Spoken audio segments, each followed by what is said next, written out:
tá aí, hein? Uma estreia mais do que justa no Brasileiro pra um time que acabou de bater campeão. Vocês não acharam não? Porque eu achei, cara. Pra um time que entrou inteiramente reserva contra o Bahia fora de casa, que é um dos times que mais pode surpreender nesse campeonato, né? Você vê que o time dos caras é realmente muito bom. Pra mim foi um baita resultado. Empatezinho que lá na frente vai fazer a diferença. E outra, foi um jogo bom também pra dar uma rodagem pra um pessoal que não veio jogando com tanta frequência, né? Que não jogou tanto no Paulista porque tava machucado ou porque o time tava muito encaixado. Então, até esse ponto, o Ramon fez a sua parte, né? Deu a segunda, terceira chance pra muitos ali. Só que, claro, alguns não aproveitaram. Ficou ainda mais difícil defender, né? Léo Maná, Kaká, Hugo, até o Michael também fez um jogo muito abaixo, não aproveitou a chance que teve. Então, por aí, você já percebe que o elenco do Corinthians não é lá tão bom quanto o presidente ou a comissão tentam pintar de vez em quando numa coletiva. Pô, eu até entendo você não querer contratar por não ter dinheiro, faz sentido. Agora, falar que não tem necessidade é uma brincadeira, né? Olha os nomes que eu citei e olha a bola que jogaram. Enfim, ainda assim, com o time reserva, eu achei muito estranho, porque eu tava olhando ali nas redes sociais enquanto rolava o jogo, eu via que tinha muitos torcedores cobrando esse time de jogar bola, como se fosse o time principal, como se os caras ali tivessem acostumados a jogar toda semana. E não tão, mano. Muitos ali foram jogar pela primeira vez esse ano. Pra vocês terem uma noção, eu já tava achando um milagre não ter tomado gol até então. Aquele 0-0 no primeiro tempo tava lindo, e aí toma o gol depois e acaba com tudo. Mas assim, se não fosse aquele vermelho do Everton Ribeiro, a gente já tá na roça essas horas, mano. Sabe lá se não seria até mais do que uma derrota. Então, muito obrigado por esse cartão, ele veio na hora certa, porque, na boa, se sai o segundo antes, o Corinthians não empatava esse jogo por nada, cara. Pode ter certeza que não sairia mais de um gol ali, porque tava uma dificuldade pra jogar com a mais, né? Uma coisa que já vem desde o ano passado também. O Ramon sofre muito com isso, ele não sabe o que fazer quando ele tem a vantagem de jogar com a mais. Parece que a gente automaticamente também fica com 10 em campo, porque você não consegue enxergar uma vantagem, né? O Corinthians sofre mais com 10 do que com 11, se for ver. E outra, eu tenho que confessar isso aqui também, cara. Eu fiquei louco da vida na volta do intervalo que o Corinthians estava perdendo, e a solução do Ramon não foi por o Coronado, um atacante a mais, uma parada diferente. Não, ele voltou com 3 zagueiros, 4 volantes e um Charles na lateral. Pô, o time perdendo, ele não põe o Coronado. Só que assim, depois que ele entrou também, eu tenho que falar, cara, jogou porra nenhuma, né? Beleza, tentou bastante, correu, marcou, e isso eu tenho que admitir, tava marcando melhor que muito volante, mas com a bola no pé, mano, não conseguia produzir nada. E é o Coronado, sabe? Não é o Charles, o Ranieri, que pode tentar e errar. Não, mano, a gente tá falando de um cara que tem qualidade. A sorte dele é que ele ainda tem a desculpa da lesão, da falta de ritmo, mas de fato ele decepcionou um pouquinho pro cara que ele é. Agora, não posso deixar passar batido o nome da noite, né? Héctor Hernandes. Pelo amor de Deus, cara, eu tenho certeza que em algum momento você falou que esse cara é uma farsa, que esse cara não é um centroavante, que ele é de fato um fantasma espanhol, porque se eu não tivesse visto que ele entrou com o Coronado, eu só ia saber que ele tava em campo por causa do gol. Ele tá levando muito a sério esse apelido de fantasma espanhol, porque assim, ontem ele só apareceu na hora do gol, mas como eu já falei lá atrás, contanto que ele seja o homem que vai entrar e colocar a bola na rede, não importa se ele vai pegar na bola uma ou centenas de vezes, o importante é que ele faça acontecer. E graças a Deus, ontem ele conseguiu fazer esse gol, conseguiu fazer o primeiro e colocar o Corinthians aí com um pontinho na tabela. Inclusive, graças a ele e ao VAR também, né? Pô, se eu pudesse inventar uma regra hoje pro futebol, eu criaria até duas, aliás, né? Mas que fazem parte de uma só.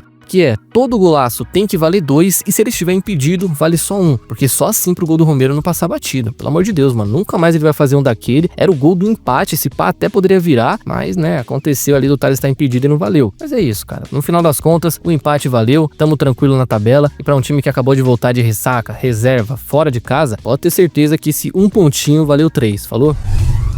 Bom, e como ultimamente vem se falando muito em renovações, né, de Memphis, Yuri, Thales Magno e tudo mais, hoje eu trago pra vocês aqui mais uma, que eu já falei sobre aqui, mas que a ESPN atualizou nesse sábado, dizendo que o Gustavo Henrique teria avançado nas conversas por um novo contrato com o Timão, já que o dele só vai até o final do ano atualmente, e até por ser o titular, a diretoria o enxergou como uma peça importante pra se ter no elenco e deve dar mais um contrato de 2 temporadas pra ele, tá, até o final de 2027. E aí que tá, mano, já falei sobre isso aqui e torno a repetir, o Gustavo Henrique não é jogador pra gente ter por aqui por mais 2 anos. Pô, o que custaria, por exemplo, deixar o contrato dele valer até o final do ano? Nada, cara, nada. Ah, mas ele é titular, é o que passa mais segurança hoje, tem que renovar. E de fato, mano, de fato, ele tem tudo isso que eu falei. Só que, de novo, você não pode renovar com o jogador só pelo momento dele, só porque hoje ele é o titular. Seria mais ou menos como efetivar um treinador interino que ganhou 2 partidas seguidas. Lembrando do Coelho, o desastre que foi só porque ele ganhou do Bahia? Então, mano, eu acho sim que o Corinthians tá dando um tiro no pé com essa renovação, porque o GH é um jogador caro, custa mais de 800 mil por mês pro Corinthians e ainda joga numa posição que, convenhamos, né, fiel, é fácil de encontrar no mercado. Não é que nem o Coronado, por exemplo, que também tem um custo elevado, de 900 mil por mês, mas é um meia criativo, que você não vai encontrar por aí dando sopa em qualquer clube, tá? Mas é isso, as conversas já estão bem avançadas e pelo jeito ele tem tudo pra se acertar em breve, falou?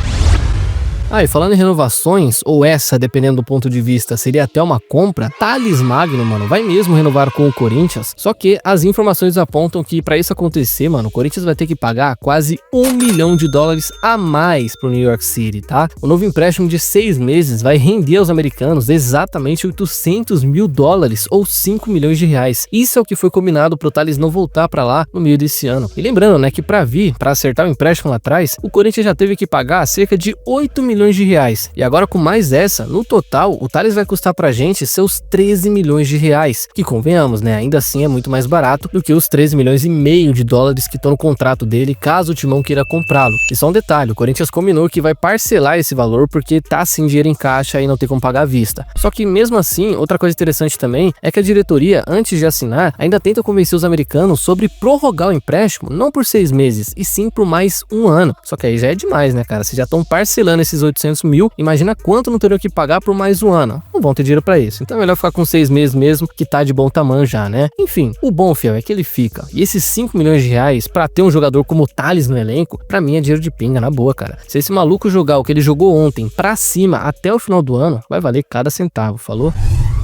Bom, e assim como foi falado, cara, o Garro realmente vai ter que dar uma pausa, digamos assim, pra tratar o joelho dele que tá bichado, tá esfarelado, quebrado, coitado. E nesse meio tempo, o Corinthians pode perdê-lo por até 2 meses, se não for mais. Já que mesmo ele tendo tratado um pouco, né, do final do ano pra cá, essa sequência de jogos forçada que ele fez, com certeza piorou aquilo que já não tava legal. Tanto que numa entrevista pra ESPN que ele deu, ele disse que teve que tomar anestesia geral pra poder jogar a final, que ele teve que arriscar muito pra estar nesse jogo, mas que como ele tem 27 anos e uma longa carreira pela frente, finalmente ele vai optar por essa pausa, pelo tempo indefinido, para voltar a ser o Garro do ano passado, né? Porque de fato esse ano, por causa da lesão, você vê que ele não conseguiu desempenhar muito bem e não teve lá grandes atuações. Então, é uma notícia muito triste pra gente, porque vamos perder aí o coração do time, mas ao mesmo tempo o Corinthians tem condições de repor essa posição hoje sem perder tanta qualidade, que é colocando o Coronado, mano, não tem outro. Eu tô vendo muita gente pedindo pra pôr o Memphis, o Thales, até o Romero eu vi também, só que por mais que o estilo de jogo dele seja muito diferente do Garro, e isso o Ramon vai ter que se atentar também, né? Vai ter que mudar ali o jeito de jogar para encaixar o Coronado no time, ele tem que ser esse cara. Ele precisa assumir essa responsa porque agora o time precisa muito dele. Então tem que jogar bola, falou? Enfim, de qualquer forma, é fato que a gente vai ter um começo de Brasileirão muito difícil com essa notícia. Acho que vai demorar bastante pro Garro se recuperar 100% também e tomara que demore, tome o tempo que for preciso, porque com certeza é melhor isso do que ficar arriscando e a carreira do cara ir por água abaixo depois disso, não é não?